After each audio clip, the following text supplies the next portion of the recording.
नमस्कार ओमकार जी, बहुत-बहुत स्वागत है आपका। नमस्कार अंजू जी, बहुत धन्यवाद याद करने के लिए। सर, एक तरफ तो शुभेंदु अधिकारी बिल्कुल एक्शन मोड में है, सीएए भी लागू हो गया है, जो लोग काबिल नहीं होंगे भारत की नागरिकता के उनको बीएसएफ को सौंप दिया जाएगा और रोहिंग्या को भेजने की तैयारी, फेंसिंग का काम सब कुछ हो रहा है। लेकिन दूसरी तरफ ये एलओपी राहुल गांधी को क्या हो गया सर? गर्मी सिर पर चढ़ गई थी रायबरेली में जो अनाप-शनाप बातें कर रहे थे या फिर वो मेलोडी देख ली इसलिए सब कुछ बोल गए? टेम्परेचर तो काफ़ी है ही और उत्तर प्रदेश में बदायूं हाईएस्ट था 48 डिग्री सेल्सियस। तो बदायूं और अमेठी में कोई बहुत फासला तो है नहीं, 100 सवा 100 150 किलोमीटर का ही होगा। तो हो सकता है गर्मी चढ़ गई हो। ऐसे में अमेठी का दौरा बनाना, रायबरेली का दौरा बनाना थोड़ा खतरे से खाली तो था नहीं। और कुछ टेम्परेचर बढ़ा दिया इटली जाकर के प्रधानमंत्री नरेंद्र मोदी ने। मोदी जी भी तो जख्मों को कुरेदते रहते हैं ना, हरा रखते हैं उनको। तो वैसे ही इतने गहरे जख्म हैं इनके, उनको भरने में पता नहीं कितना समय लग जाएगा और हर चुनाव के साथ नए जख्म उसमें जुड़ते चले जाते हैं। हर विदेश यात्रा के साथ वो जख्म और गहरे होते हैं और हरे होते हैं, क्योंकि जिस तरह का सम्मान मोदी जी को मिलता है, एक कंट्री में, दूसरी में, तीसरी में, चौथी में, ये तो 5वीं कंट्री थी। जब वो दिल्ली आने से पहले 5वें पड़ाव में इटली रुके हैं, रोम में रुके हैं। तो उनका ननिहाल भी है और वहाँ पर इनकी मौसी प्रधानमंत्री हैं। अगर चाहे तो वो मौसी कह सकते हैं मेलोनी को, और वो प्रधानमंत्री को पसंद करती हैं। प्रधानमंत्री के प्रति जो उनका एक अनुराग है, वो तो खुले तौर पर कह चुकी हैं, मैं आपके जैसा बनना चाहती हूँ, जिस तरह का नेतृत्व आपका है मुझे वैसा बनना है। तो दोनों के बीच की एक केमिस्ट्री लाजवाब है। और वहाँ पहुँचने के बाद जिस तरह कुछ ऐतिहासिक स्थलों का साथ साथ दौरा करना, दीदार करना, फिर दूर दूर के नज़ारे दिखाना दोनों के द्वारा, मेलोनी के द्वारा उनको बताना इशारे से कि वहाँ क्या है, वहाँ क्या है। ये जो फोटोग्राफ और विजुअल्स आए हैं, ये केवल इस इटालियन गांधी परिवार को ही परेशान करने वाले नहीं हैं, बल्कि दुनिया के बहुत सारे जो शासनाध्यक्ष हैं उनके लिए भी। क्योंकि मेलोनी किसी और के साथ इतनी सहज, इतने अपनेपन से पेश आती हों या इतना सम्मान किसी को देती हों, मैंने तो नहीं देखा। दुनिया की बड़ी से बड़ी शक्ति और बड़े से बड़ा मठाधीश जो भी थे, मैंने कभी मेलोनी को इतना सत्कार करते हुए, किसी का इतना सम्मान देते हुए और इतनी आत्मीयता से बात करते हुए नहीं देखा। तो ये चीजें कहाँ पच पाती हैं अंजू जी? आसानी से नहीं पचती हैं। तो जो लोग एक्चुअल में ये कहते हैं ना कि साहब देशवासियों को तो ये कहते हैं कि जी आप विदेश यात्राएं मत करिए, आप सोना मत खरीदिए, आप गैस का कम इस्तेमाल करिए, पेट्रोल का कम इस्तेमाल करिए, और देखो विदेश घूमने के लिए चले गए। सर यही बातें तो राहुल गांधी ने कही है, जो मैं स्क्रीन पर लगातार दिखा रही हूँ। देखिए ना, राहुल गांधी ने यही तो कहा कि आर्थिक तूफान आ रहा है, मोदी बचा नहीं पाएंगे। जैसे कोविड और नोटबंदी के समय रोए थे, कहा था मुझे फांसी पर लटका देना, वैसे ही टीवी पर आएंगे, हाथ जोड़ेंगे, रोएंगे, कहेंगे मेरी गलती नहीं है। और सर गद्दार शब्द का इस्तेमाल देश के प्रधानमंत्री के लिए, देश के गृह मंत्री के लिए, वो भी एक एलओपी कर रहा है मंच से खड़े होकर। सर ये बातें बचकानी है बहुत ज्यादा सर। मतलब कई बार लगता है राहुल को इग्नोर कर दो, लेकिन सर एलओपी तो है ना, वो उसको इग्नोर तो नहीं किया जा सकता ना। एक होते हैं जो नीचे से संघर्ष करके आते हैं, दरी बिछाने से लेकर के, पोस्टर चिपकाने से लेकर के, और नीचे ग्राम प्रधान, ब्लॉक स्तर का चुनाव लड़ करके, फिर जिला परिषद स्तर का, फिर प्रदेश स्तर का, फिर राष्ट्रीय स्तर में सचिव, महासचिव और फिर ऊपर के स्तर पर आना, ये सब यात्राएं, ये सब जो हायरार्की होती है पार्टी में, संगठन में, संघ के प्रचारक से लेकर के और राष्ट्रीय सचिव के रूप में बहुत सारे प्रदेशों में काम करना और संगठन में खास तौर से काम करना, ये तो कभी इस परिवार के लोगों ने ना किया है, ना सीखा है, ना जाना है, ना समझा है। और यही वजह है कि नरेंद्र मोदी आज सफल हैं पार्टी को राज्य दर राज्य चुनाव जितवाने में। और ये जो मुंह में चांदी की चम्मच लेकर के पैदा हुए हैं, जो संस्कारहीन हैं और जो पैराशूट से टपके हैं, जिनको सब कुछ बैठे बिठाए मिल गया। मुझे एक बात बताइए ना कि घर में एक ऐसा सदस्य जिसको सुबह बना बनाया नाश्ता मिल जाता हो, उसको परोस दिया जाता हो, दोपहर का भोजन भी, शाम का डिनर भी, और बीच बीच में जो है स्नैक्स और चाय और कॉफी और तमाम चीजें उसको बैठे बिठाए मिलती हो, तो वो काम क्यों करेगा? उसे क्या पता कि सुबह का नाश्ता, दोपहर का खाना और शाम का जो खाना है, डिनर है, वो कमाया कैसे जाता है, उसके लिए पसीने कैसे बहाए जाते हैं, दफ्तर जाने के लिए बसों में, मेट्रो में, दूसरी जगह धक्के कैसे खाए जाते हैं, दफ्तर में बॉस और सहयोगियों की टुच्ची राजनीति का शिकार कैसे हुआ जाता है, किस तरह के अपमान सहे जाते हैं, किस तरह टारगेट अचीव किए जाते हैं, इनको कुछ पता नहीं है। इनको तो कांग्रेस पार्टी एक खिलौने के रूप में मिली है, शुरू में खेले हैं उससे, अब उसे पटक पटक करके तोड़ रहे हैं। गद्दार कौन है ये भी मैं बता सकता हूं, मेरे पास लंबी लिस्ट है।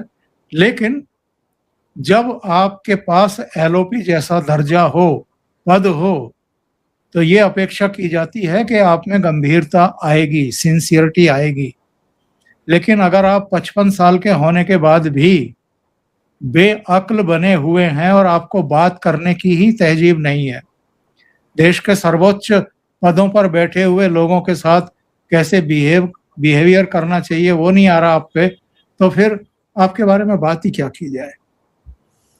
सर, साथ साथ राहुल गांधी ये भी तो बोले ना, अब तो मैं माफी नहीं मांगूंगा। आरएसएस के कार्यकर्ता आपके घर में है तो कह दीजिएगा आपके प्रधानमंत्री, आपके गृह मंत्री गद्दार हैं और माफ मत कीजिएगा, मैं भी माफी नहीं मांगूंगा। सर, राहुल गांधी, चलिए मैं फिर ये कह रही हूँ कि उनके बारे में बात नहीं की जा सकती। मान लेते हैं कि दिमाग खराब हो गया या हार से, या बंगाल में जो हाल हुआ है, या जो उनको दिख रहा है कि यूपी में क्या होने वाला है, उसकी वजह से उनका दिमाग खराब हो गया और इस तरह की बातें कर रहे हैं। लेकिन सर, एक संवैधानिक पद पर तो बैठे हैं ना, उनकी इन्हीं बातों को तो देखिए पाकिस्तान में हेडलाइंस चल रही होंगी। देखिए, बात ऐसी है कि पाकिस्तान को हमारे देश में कौन गंभीरता से ले रहा है। मैंने तो 1-2 प्रोग्राम बनाने की कोशिश की, मेरा तो वीडियो तक नहीं चला। तो लोग सुनना ही पसंद नहीं करते, उनके बारे में बात ही करना पसंद नहीं करते। पाकिस्तान को कोई सीरियसली लेता नहीं है। ये जो इकोसिस्टम है यहाँ का, जो राहुल गांधी के इन बेसिर पैर के बयानों को लेकर के सनसनीखेज पोस्ट लिखना शुरू करते हैं, ये सब चले हुए कारतूस हैं। इनको कोई सीरियसली नहीं लेता, इनको कोई सुनता नहीं। हाँ, एक वर्ग है जो इनके वीडियो पर टूट करके पड़ता है, जो मोदी का हेटर है, मोदी से नफरत करता है, जो नहीं चाहता कि मोदी प्रधानमंत्री हो। और ये कौन लोग हैं, कैसे लोग हैं, ये अब किसी से दवा छिपा नहीं है। इनके बिना 2014, 2019, 2024 में केंद्र में सरकार बन चुकी है। इनके बिना अलग अलग राज्यों में भारतीय जनता पार्टी की सरकारें बन रही हैं और बड़े मजे से चल रही हैं, रिपीट भी हो रही हैं। तो ये फ्रस्ट्रेटेड लोग हैं। जहां तक गद्दारों का सवाल है कि गद्दार कौन होते हैं, तो मैं बता दूं राहुल गांधी को भी, नेहरू को क्या कहेंगे, जो 1948 में कश्मीर का मसला लेकर के यूएनओ में चले गए थे। जिन्होंने 370 और 35A लगा दिया था, जिन्होंने चीन को हमारा पड़ोसी देश बना दिया था। तिब्बत लेजिटमेसी के लिए चीन बार बार प्रेशराइज कर रहा था भारत को, और नेहरू ने कहा कि हाँ तिब्बत तुम्हारा। तिब्बत उनका होते ही चीन हमारे दरवाजे तक आ गया, वरना तिब्बत तो बीच में था, चीन की और हमारी तो सीमाएं नहीं मिलती थी। इसके अलावा 1962 में क्या हुआ था? 1962 में हजारों वर्ग किलोमीटर जमीन चीन ने कब्जा ली थी।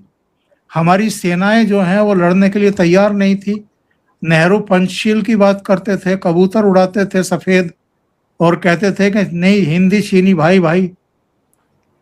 तो भारत के माथे पर अगर कोई कलंक है कि मातृभूमि का हिस्सा कटा, एक पाकिस्तान का विभाजन, वो जमीन का टुकड़ा गया, कश्मीर का एक बड़ा हिस्सा नेहरू की गलती से, जो कबाइलों ने और पाकिस्तानी सेना ने अटैक किया था, और ये बीच में युद्ध विराम करके यूएन चले गए, बेवजह उसको मसले को इंटरनेशनली कर दिया इन्होंने।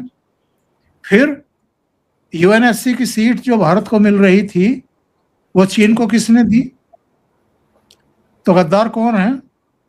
फिर इंदिरा गांधी पे आ जाइए, इनकी दादी पर। उनके बारे में जानकारी मिली कि 1972 में जो परमाणु हमारे सीक्रेसी थी उस तक को पाकिस्तान से साझा करने को तैयार हो गई थी मैडम। फिर 1975 में इमरजेंसी किसने थोपी थी लोकतंत्र की हत्या करके? वो देश के प्रति गद्दारी नहीं थी क्या? हमारे संविधान के प्रति गद्दारी नहीं थी क्या? फिर इंदिरा गांधी ने ही क्या भिंडरावाले को खड़ा नहीं किया था? तो ये कश्मीर का आतंकवाद और पंजाब का आतंकवाद, ये दोनों किसकी देन है? फिर इंदिरा गांधी की हत्या हुई क्योंकि ऑपरेशन ब्लू स्टार में बहुत सारे मासूम सिख भी मारे गए, बहुत सारे आतंकवादी मारे गए, और भिंडरावाला मारा गया। उसका जो वो था राइट हैंड, जो भूतपूर्व मेजर जनरल था, वो भी मारा गया। इंदिरा गांधी की हत्या के बाद जब राजीव गांधी को प्रधानमंत्री बना दिया गया और पीवी नरसिम्हा राव उनके गृह मंत्री हुआ करते थे, दिल्ली में सिखों का कत्लेआम होता रहा, हजारों सिख मारे गए। राजीव गांधी ने क्या कहा था कि जब बड़ा पेड़ गिरता है तो जमीन हिलती है। सिखों का कत्लेआम किन किन टाइम में हुआ? कांग्रेस के टाइम में। ये गद्दारी नहीं थी देश के प्रति या सिखों के प्रति। इसके अलावा लिट्टे को और प्रभाकरण को स्ट्रेटेजिक तौर पर क्यों खड़ा किया गया था, क्यों ट्रेनिंग दी गई थी, जरा उसका इतिहास भी देख लें। राहुल गांधी और उनका परिवार, इन्होंने प्रभाकरण को मरवाने के लिए शांति सेना के नाम पर अपनी सेना भेज करके हमारे सैनिकों को मरवाया श्रीलंका में। नतीजा क्या हुआ? 1991 में जब लोकसभा चुनाव का प्रचार हो रहा था, श्री पेरम्बदूर में राजीव गांधी को भी लिट्टे के आतंकवादियों ने उड़ा दिया। सोनिया गांधी, इनकी मम्मी, वो डिफेक्टो प्राइम मिनिस्टर रही 10 साल तक। ये इससे कोई इनकार कर सकता है क्या? और सारे फैसले 10 जनपद से होते थे, पीएमओ से नहीं होते थे, मनमोहन सिंह के यहाँ से नहीं होते थे। और सबसे बड़ी बात तो ये कि अगर इनकी याददाश्त खराब है तो उसको जरा दुरुस्त करें। 2008 में क्या कर रहे थे ये? चीन के नेताओं के साथ बैठ करके कौन सा एमओयू साइन कर रहे थे? आज तक देश को बताया है क्या कि पार्टी टू पार्टी पूरी दुनिया में क्या कांग्रेस और चीनी कम्युनिस्ट पार्टी के अलावा पूरी दुनिया के किसी देशों के बीच में कोई इस तरह का एमओयू साइन हुआ है क्या? तो गद्दार कौन है ये पहले उनको अपने गिरेबान में झांक करके देखना चाहिए। इसके अलावा अंजू जी, भोपाल गैस त्रासदी का विलेन एंडरसन, उसको देश से भाग जाने दिया किसने? अर्जुन सिंह चीफ मिनिस्टर हुआ करते थे मध्य प्रदेश में, अपनी गाड़ी भिजवा करके भोपाल एयरपोर्ट तक उनको छुड़वाया गया और वहां से वो दिल्ली आए। राजीव गांधी यहाँ प्रधानमंत्री थे और यहाँ से वो फुर हो गए थे अमेरिका के लिए। क्वात्रोची को किसने भगाया था? किसने भागने में मदद की थी, जो बोफोर्स कांड में रिश्वत और दलाली का जिम्मेदार माना जाता है?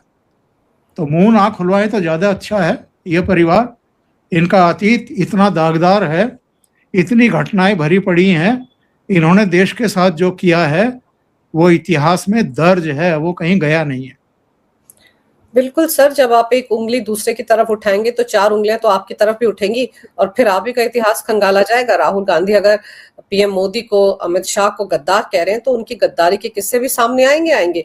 लेकिन सर दूसरी तरफ आप ये देखिए कि कहीं ना कहीं उत्तर प्रदेश में जाकर सॉफ्ट हिंदुत्व का कार्ड खेलने की भी कोशिश हो रही थी। राहुल गांधी की पार्टी के लोग जो है सुनाए मायावती से मिलने के लिए पहुंच गए थे। कहीं वहां पर भी कोशिश हो रही कि दलित वोट बैंक पर कब्जा किया जाए। सारी कोशिशें भी राहुल गांधी साथ साथ कर रहे हैं। मंगलवार को हनुमान जी के मंदिर पहुंच गए थे। सर फिर वही सवाल है ना, कांग्रेस करना क्या चाह रही है, राहुल करना क्या चाह रहे हैं, या डर गए सर बंगाल में जो कुछ हुआ है उसको देखकर? एक बार मैंने आपके कार्यक्रम में ही ये शायद किस्सा सुनाया था, या हो सकता है कहीं और सुनाया हो। पंजाब के चीफ मिनिस्टर हुआ करते थे प्रताप सिंह कैरो। वो काफिले के साथ जा रहे थे कहीं, गर्मी बड़ी पड़ रही थी। अचानक एक हिरन जो है वो सड़क पर आ गया काफिले के सामने। वो कभी इधर भाग रहा था, कभी उधर भाग रहा था। थोड़ी देर तक उसने जद्दोजहद किया, फिर वो काफिले की चपेट में आकर के गिर गया। तो प्रताप सिंह कैरो ने अपना काफिला रुकवा लिया, फिर गए उतर करके। उनके चीफ सेक्रेटरी से लेकर के तमाम दूसरे सेक्रेटरी वगैरह, मंत्री वगैरह सब चल रहे थे। आ गए सब, पानी वानी डाला उसके मुंह में, लेकिन वो दम तोड़ चुका था, गर्मी बहुत ज्यादा थी। तो प्रताप सिंह कैरो ने पूछा कि भाई ये क्यों मरा?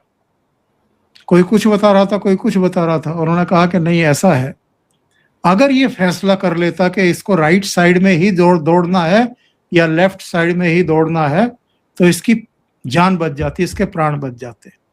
ये फैसला नहीं कर पाया।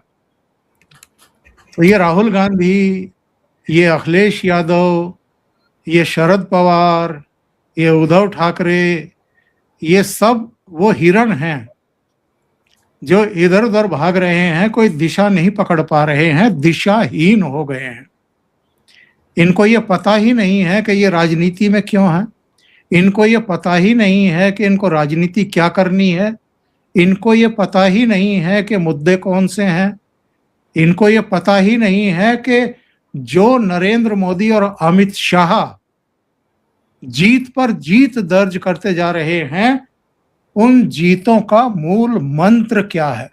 इनको ये पता ही नहीं है कि उनकी शक्ति क्या है और उनकी कमजोरी क्या है। और अगर आपको सामने वाले की शक्ति और कमजोरियों का अंदाजा ही ना हो, तो आप खाक चुनाव लड़ेंगे या खाक उनसे आप जीतेंगे? तो यही इनके साथ हो रहा है। कभी हनुमान मंदिर चले जाएंगे, कभी आप आरएसएस को गाली देंगे, कभी मोदी को और शाह को गद्दार बताएंगे, कभी आप वीर सावरकर को गाली देना शुरू कर देंगे। तो पहले ये तय कर लो ना कि करना क्या है। और ये सब जो इन्होंने किया है ना बुधवार को अमेठी में, क्यों किया है? आपको क्या लगता है अंजू जी? सर मुझे एक तो ये लगता है कि राहुल गांधी जो है, उनको ये भी तो अखर रहा होगा ना कि मैं विदेश जाता हूँ, कहीं चर्चा नहीं होती। पीएम मोदी विदेश गए, देखो हर जगह सुर्खियां बटोर रहे हैं। वो वीडियो वायरल हो गया सर, जब वो मेलोडी का पैकेट उन्होंने, पीएम मोदी ने तोहफे के तौर पर मेलोनी को दिया। देखिए सब जगह खुशनुमा माहौल था, पीएम मोदी की वाहवाही हो रही थी। तो राहुल को लगा होगा मेरी तरफ कोई क्यों नहीं देख रहा है, तो मैं भी कुछ ऐसा करूं कि सारा मीडिया मेरी बात करे। और हम भी तो बात कर रहे हैं सर, हमें लगता है कि ना बात की जाए राहुल गांधी की, लेकिन करनी पड़ रही है। एग्जैक्टली जो आपने कहा है वही है। ये फ्रस्ट्रेटेड हो चुके हैं मोदी जी का इतना सम्मान देखते हुए। और मोदी जी जब भी किसी देश के दौरे पर जाते हैं, जितने समय वहां रहते हैं, लगातार कार्यक्रमों में बिजी रहते हैं, वो कैमरों पर रहते हैं, उनका कोई मिनट कोई घंटा ऐसा नहीं जाता है जब वो वहां कुछ ना कुछ कर ना रहे होते हों। वो वहाँ के उद्योगपतियों से मिलते हैं, वो वहाँ के प्राइम मिनिस्टर से, वो वहाँ के राजा से मिलते हैं, वहाँ के राष्ट्रपति से मिलते हैं, उनका सम्मान हो रहा होता है। समय होता है तो जो वहाँ भारतीय रह रहे हैं उनको बुला करके उनसे बात करते हैं। तो उनका जो एक ऑरा है, उनका जो एक सम्मान है और वो जो देश के लिए कर रहे हैं उसको ये बर्दाश्त नहीं कर पा रहे हैं। और चूंकि 4 देशों और वहां भी 4-5 दूसरे देशों को बुला करके नार्डिक समिट करके आ रहे हैं, तो इनको लगा कि सारा मीडिया का अट्रैक्शन जो है वो नरेंद्र मोदी के ऊपर है। प्रधानमंत्री की वाहवाही हो रही है, वहां भी उनका सम्मान हो रहा है, मीडिया भी उनको जैसा प्रधानमंत्री को दिखाना चाहिए उस तरीके से दिखा रहा है। और अचानक चूंकि जॉर्जिया मेलोनी प्रधानमंत्री नरेंद्र मोदी का बहुत सम्मान करती हैं, दोनों के बीच में एक अलग ही केमिस्ट्री है, अलग लेवल की केमिस्ट्री है, तो दोनों के बीच में हंसी मजाक भी चलती है। और जहां इस तरह के विश्वास के रिश्ते डेवलप हो जाएं 2 राष्ट्र प्रमुखों के बीच में और उनमें एक महिला हो और एक पुरुष हो, वहां सोशल मीडिया पर किस किस तरह की रंगबाजी शुरू हो जाती है और कहानियां शुरू हो जाती हैं। और वीडियो में बैकग्राउंड में कोई म्यूजिक डाल करके, कोई गाना चला करके मजे लिए जाते हैं और अपने लाइक्स और व्यूअर्स बढ़ाने का काम जो है वो अलग अलग सोशल मीडिया मंचों के चैनल शुरू कर देते हैं। वो अपने आप में जो है वो कमाल चीज है, वो उसको कई गुना बढ़ा देता है। तो बहुत सारे जो समझदार लोग होते हैं, जो बैलेंसिंग होते हैं, जो संतुलन स्थापित करने की कला रखते हैं और एक्सपीरियंस्ड होते हैं, वो तो इनको मजाक में ही लेंगे और उनका जिक्र भी नहीं करेंगे।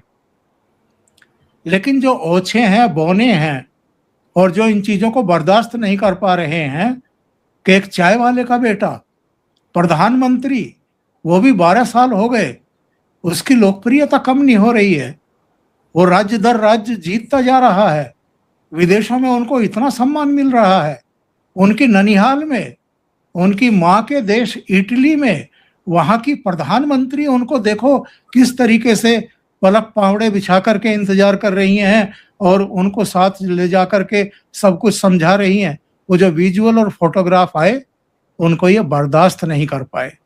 ये इनकी बीमारी है, पूरे इकोसिस्टम की बीमारी है। और दुनिया में भी बहुत सारे लोगों को, जैसे वो नॉर्वे में एक 5-6 साल के एक्सपीरियंस वाली पत्रकार ने प्रधानमंत्री पर पीछे से चिल्ला करके कहा कि आप एक स्वतंत्र फ्री स्पीच वाले देश के पत्रकारों का क्वेश्चन क्यों नहीं ले रहे हैं। तो वही तो ये कहते रहते हैं यहाँ बैठे हुए कि जी 2014 से देश के प्रधानमंत्री हैं लेकिन एक बार भी प्रेस ब्रीफिंग नहीं ली उन्होंने। तो इनके फ्रस्ट्रेशंस हैं, ये निकलेंगे। इतनी मार पड़ रही है, इतनी हारें हो रही हैं, इतना रिजेक्टेड कोई दूसरा नेता है क्या इस देश में जितना राहुल गांधी को रिजेक्ट किया है यहाँ की पब्लिक ने। 100 राज्यों में चुनाव हार चुके हैं, उनके फ्रस्ट्रेशन का लेवल आप मतलब इमेजिन नहीं कर सकते।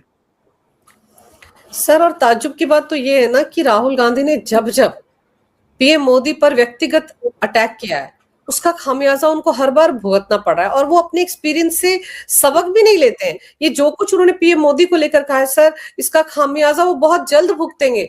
उत्तर प्रदेश के चुनाव आने वाले हैं, आप सोचिए, राहुल गांधी तो सेल्फ गोल करने में माहिर हो चुके हैं। देखिए, यूपी में तो इनका कोई किस्सा है नहीं, ये खत्म हो चुके हैं।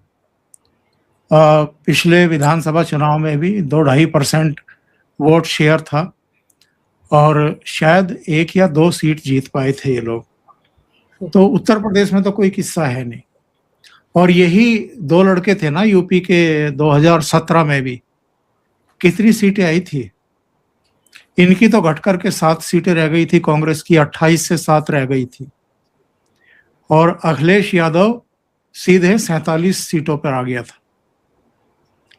यूपी के फिर दो लड़के भाग्य आजमाने के चक्कर में हैं, तो इस बार भी इनको पता लग जाएगा, दाल आटे का भाव पता लगेगा। क्योंकि लोकसभा चुनाव में उस समय कभी कभी काठ की हांडी चढ़ती है, बार बार नहीं चढ़ती है। और वो क्या कारण थे कि संविधान बदल देंगे, अब की बार 400 पार का नारा दे रखा है, आरक्षण छीन लेंगे, कई बार लोग आ जाते हैं बहकावे में। लेकिन उसके बाद तो गंगा जमुना में बहुत पानी बह चुका है। आप देखें तो हरियाणा जीत चुके, महाराष्ट्र, दिल्ली, बिहार, बंगाल जीत चुके, और बाकी राज्यों में भी परफॉर्मेंस अच्छा रहा है। यहाँ तक कि कई राज्यों में लोकल बॉडीज के चुनाव जीत चुकी भारतीय जनता पार्टी। तो ये सारी चीजें ये शो करती हैं कि जो जातीय आधार पर जून 2024 में विभाजन हुआ था, और जिसका नुकसान भारतीय जनता पार्टी को, नरेंद्र मोदी को पश्चिम बंगाल में भी उठाना पड़ा था।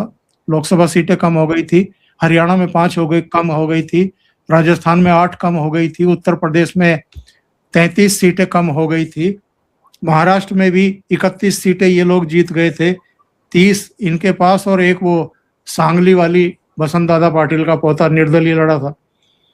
कई राज्यों में नुकसान हुआ था, लेकिन वो वन टाइम एक घटना थी। उसके बाद हिंदू जाग चुका है, इकट्ठा हो चुका है, और उसी का नतीजा है कि राज्य दर राज्य अब भारतीय जनता पार्टी को वो जिता रहा है। उसकी समझ में कुछ चीजें आ गई हैं। तो उत्तर प्रदेश हो, उत्तराखंड हो, मणिपुर हो, गोवा हो, वहां भारतीय जनता पार्टी की सरकारें हैं। मुझे नहीं लगता कि इसमें कोई परिवर्तन 2027 के फरवरी में होने वाले चुनाव में पड़ेगा। एक स्टेट जहां कांग्रेस का थोड़ा बहुत संभावना बन सकती है वो पंजाब है। पंजाब में जाकर के मेहनत नहीं करेंगे।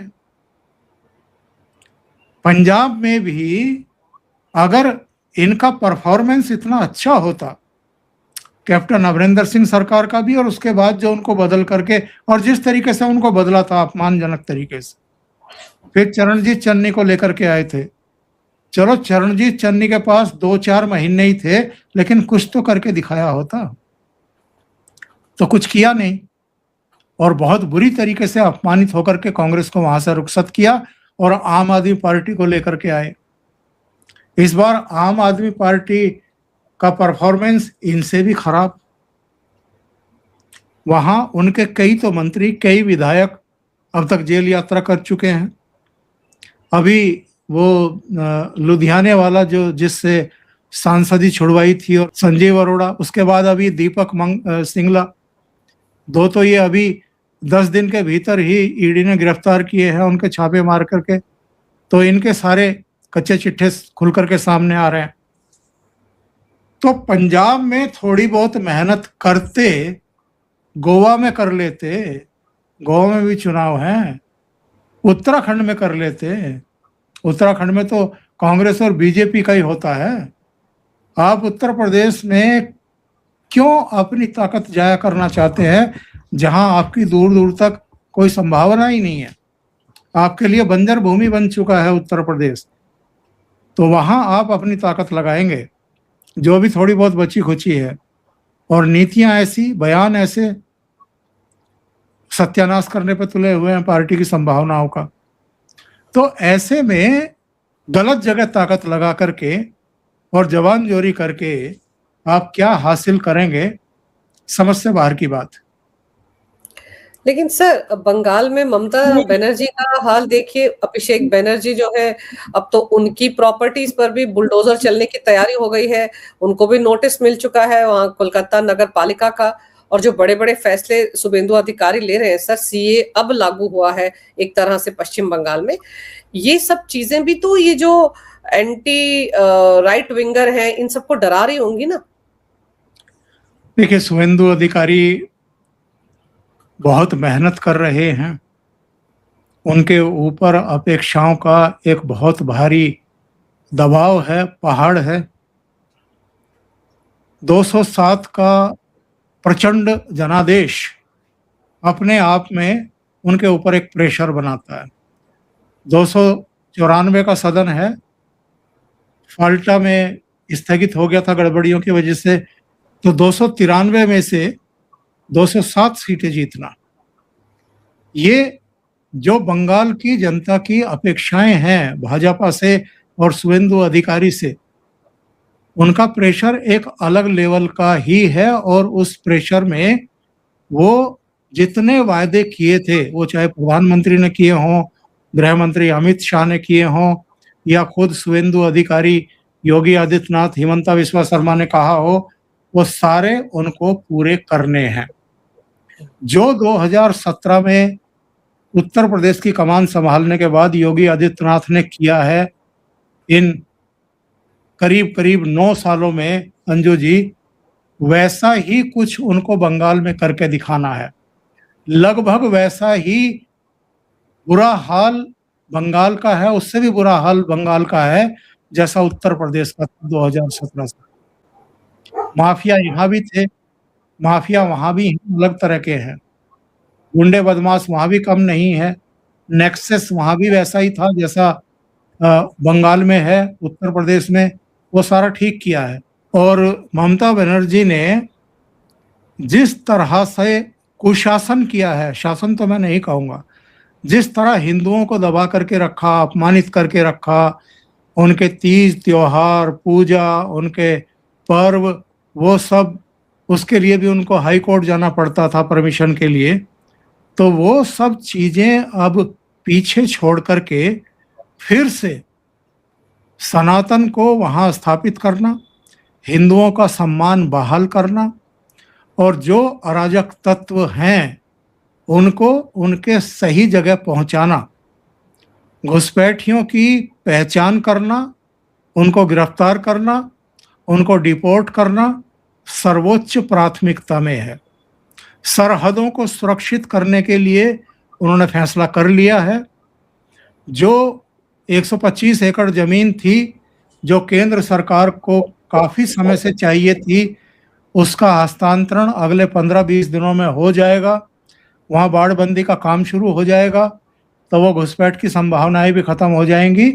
जो घुसपैठिया ऑलरेडी हैं उनकी पहचान करके गिरफ्तार करके उनको डिपोर्ट करने की भी तैयारी शुरू हो गई।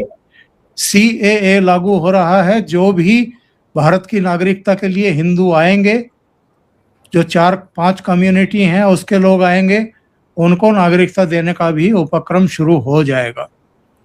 तो बहुत बड़े काम हैं, वो काम हाथ में लिए हैं उन्होंने। चुनौती बड़ी है, लेकिन जब इच्छा शक्ति हो, नेक नियति हो, तो फिर सारे काम हो जाते हैं। बिल्कुल सर, इच्छा शक्ति हो और नेक नियति हो तो सारे काम हो जाते हैं, लेकिन यही सारे काम इस जमात को डरा रहे हैं, क्योंकि ये जब घुसपैठे वापस भेज जाएंगे तो जिनका ये वोट बैंक है, ये सारे के सारे जो इंडी गठबंधन छितरा फितरा है इस वक्त, उसके जितने भी ये पार्टियां, इन सबका वोट बैंक तो वही है सर। इनके सिर पर ही चुनाव जीतते आए हैं, तो इनको मिर्ची लगेगी। और पीएम मोदी की दुनिया भर में जो लोकप्रियता बढ़ रही है, वो राहुल गांधी को भी रास नहीं आ रही है और इनके पूरे इकोसिस्टम को भी रास नहीं आ रही है, इसलिए इस तरह की बचकानी बातें ये कर रहे हैं। लेकिन सर, आपने समय निकाला, बहुत ही विस्तार से इस विषय पर बहुत अहम जानकारी मेरे दर्शकों को दी। आपका बहुत बहुत धन्यवाद। नमस्कार, जय हिंद। जय हिंद।